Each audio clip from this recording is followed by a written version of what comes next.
మహతి టీవీలో మీ వ్యాపార ప్రకటనల కోసం కింది నెంబర్‌కి సంప్రదించండి. గురుగారు నమస్కారం అండి. నమస్కారం మా మహాలక్ష్మి గారు. అంటే భగిని హస్త భోజనం అసలు దీని యొక్క విశిష్టత ఏంటి? దేనికోసం దీన్ని చేస్తారు? అన్నా చెల్లెళ్ళ ప్రేమ అనుబంధాల కోసం.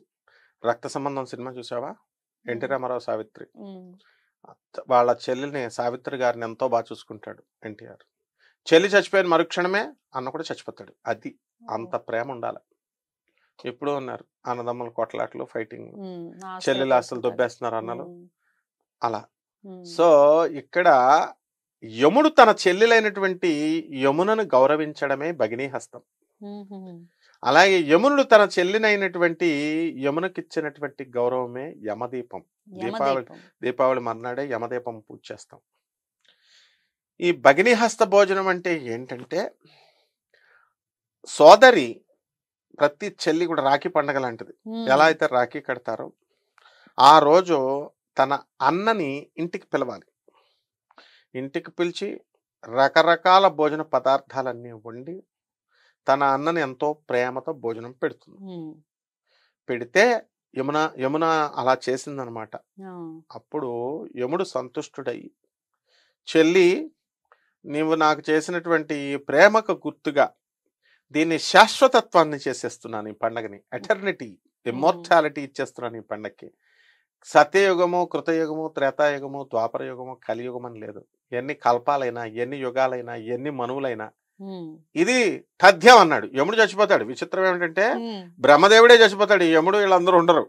అలా అంటే ఒక యాంకర్ నన్ను ఏమడిగిందంటే, అమ్మ గురుగారు ఇదేంటంటే గురుగారు, మేము పూజించే దేవుళ్ళు చచ్చిపోతారంటే ఏంటండి బాబు, బ్రహ్మదేవుడు చచ్చిపోతారంటారు ఏంటండి బాబు అంటే అది సత్యం. అది అంటే యుగాలు, మనం కలియుగ భవిష్యత్తు పురాణం అన్ని మనం చదివితే యుగ పరిమాణం ఉంటుంది. మనకి ఎలా అయితే 100 సంవత్సరాలు, అలా బ్రహ్మదేవుడికి మనకి లక్షల లక్షల సంవత్సరాలన్నీ అయిపోయిన తర్వాత బ్రహ్మ చనిపోతాడు. విష్ణువు చిన్న పిల్లాడిగా అయిపోతాడు.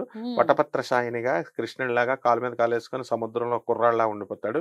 శివుడు మాత్రం అలాగే ఉండిపోతాడు. ఇది సృష్టి ధర్మం. ప్రతి ప్రళయానికి ఇలా జరుగుతాడు. ఎంతో మంది యముళ్ళు అయిపోతారు, ఎంతో మంది ఇంద్రుళ్ళు. ఇప్పుడు కాబోయే ఇంద్రుడు ఎవరనుకుంటున్నావు? బలిచక్రవర్తి నెక్స్ట్ కాబోయే ఇంద్రుడు అవుతాడు. బ్రహ్మదేవుడు ఇప్పుడు హిరణ్య గర్భుడు. ఇప్పుడు ఉన్నటువంటి బ్రహ్మదేవుడి పేరు సరస్వతీదేవి మొగుడు. మొగుడు అంటే కూడా వాడు కామెంట్ పెట్టాడు, నాకు మొగుడు అనకండి సార్, పెళ్ళాలనకండి సార్, భార్యలు అనండి. ఏ లాంగ్వేజ్ అయితే ఏంటి, భావం బాగా రావాలా. సో లాంగ్వేజ్ అంటే ఏంటంటే కమ్యూనికేషన్. సో మనకి ఈ యొక్క ఎవరు హిరణ్య గర్భుడు, సరస్వతీదేవి భర్త అయినటువంటి హిరణ్య గర్భుడు చనిపోతాడు. అప్పుడు మరి బ్రహ్మపోష్ ఖాళీ అయిపోద్ది కదా. ఆ బ్రహ్మపోష్ ఎవరో తెలుసా?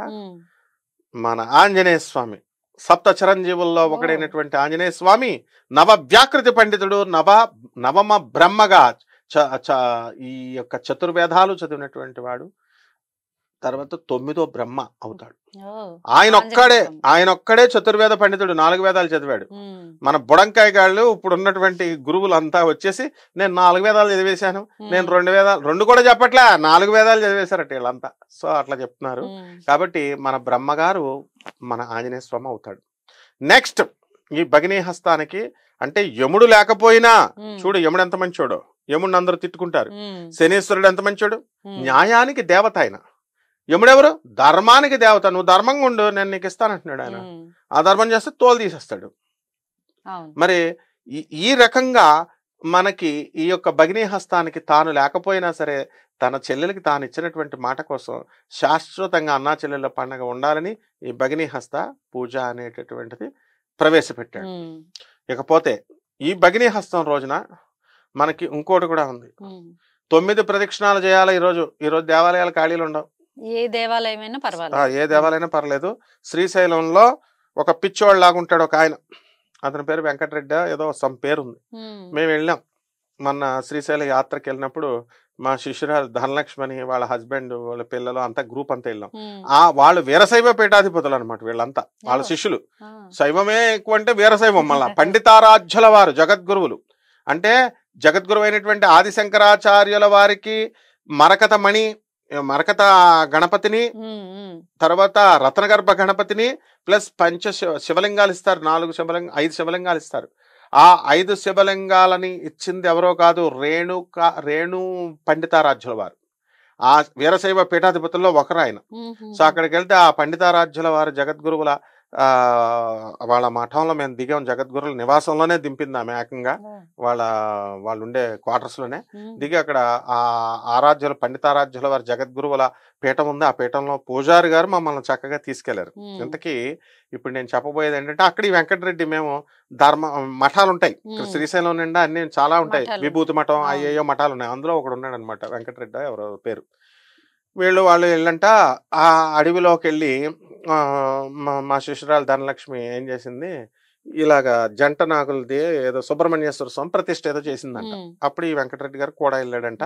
ప్రతిష్ఠ చేసి జరిగిపోయి 12 ఏళ్ళలో ఎంతో అయిపోయింది. అయిపోతే ఆయన ఏం చెప్పాడు, నేను నిన్ను గుర్తుపట్టలేదమ్మా, కానీ నాకు గుర్తుంది మీరు చేసింది, మనందరం చేసింది సుబ్రహ్మణ్యేశ్వర స్వామి అని చెప్పి, ఈ రోజు చాలా మంచి రోజు అమ్మా, ఈ రోజు భగినీ హస్తం భోజనం పండగ, గోవర్ధనగిరి దీపావళి టైం అనమాట అదంతా. సో మీరు పని చేయండి, ఈ రోజు మీరు ఏదో ఒక మఠానికి, దేవాలయమే అక్కర్లేదు, మఠానికైనా సరే మొత్తం 9 ప్రదక్షిణాలు చేయండి అమ్మా అన్నారు. ఎందుకు అని ఈవిడ అడిగింది. ఏమని చెప్పాడు తెలుసా, అద్భుతం ఆన్సర్. ఏమని చెప్పాడంటే, ఈ రోజున ఎవరైతే భగినీ హస్తం రోజున ఎవరైతే 9 రోజులు ప్రదక్షిణ చేస్తారో వాళ్ళందరికీ కూడా బ్రహ్మ పోస్ట్ వస్తుందమ్మా అన్నాడు.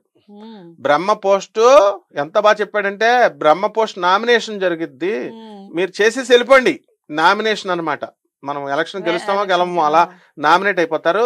ఆ తర్వాత మర్చిపోయినా సరే కాలక్రమేణా ఏదో ఒక జన్మలో ఏదో ఒకప్పుడు మీరు ఖచ్చితంగా బ్రహ్మ అవుతారు అన్నాడు. అతను చెప్పిన కాన్ఫిడెన్స్ నాకు నచ్చింది.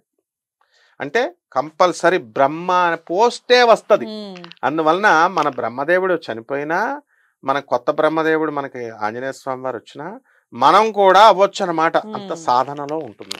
కాబట్టి ఇక్కడ అన్నా చెల్లెళ్ళు ఎవరైతే ఉన్నారో ఈ భగినీ హస్తం రోజున అన్నగారి ఆయుర్దాయం పెరుగుద్ది, అన్నగారి ఐశ్వర్యం పెరుగుద్ది. అన్ని అన్నలకే లాభం, చెల్లెళ్ళకి ఏం లేవు పాపం. కానీ పాపం అంత చెల్లి కష్టపడి మంచి పిండి వంటలు కాస్ట్లీ అన్ని తెచ్చి మరి అన్నకి పెడితే ఆ అన్న వదిన చేతిలో కీలు బొమ్మలాగా ఉంటాడు. 100 రూపాయలు ఇవ్వడానికి వదిన పర్మిషన్ అడగాలి. మరి ఏం చెప్తాం, అన్నకి శత్రుపీడ పోగొడుతోంది చెల్లి, అన్నకి రోగాల బాధ పోగొడుతోంది యముడిచ్చిన వరాలు. కాబట్టి ఆ రోజున భగినీ హస్తం రోజున దీపం కూడా పెట్టాలి. పెట్టేసి ఎక్కడ, రావి చెట్టు దగ్గర. దానికి కూడా టైమింగ్స్ ఉన్నాయి. సూర్యోదయానికంటే ముందు పెట్టకూడదు, సూర్యోదయం తర్వాత, సూర్యోదయం అయిపోయిన తర్వాత పెట్టకూడదు. మళ్ళా ఈ మధ్య టైంలోనే పెట్టాలి రావి చెట్టుకి దీపం. పెట్టారా దరిద్ర దేవత పెట్టేసుకుంటది. మళ్ళీ ఈ మధ్య టైంలో పెట్టుకుంటే మహాలక్ష్మీదేవి అనుగ్రహిస్తుంది. ఇదమ్మా అన్నా చెల్లెళ్ళ పండగ అనమాట భగినీ హస్త భోజనం అంటే. చాలా బాగా వివరించారు గురుగారు. నమస్కారం. ధన్యవాదాలు.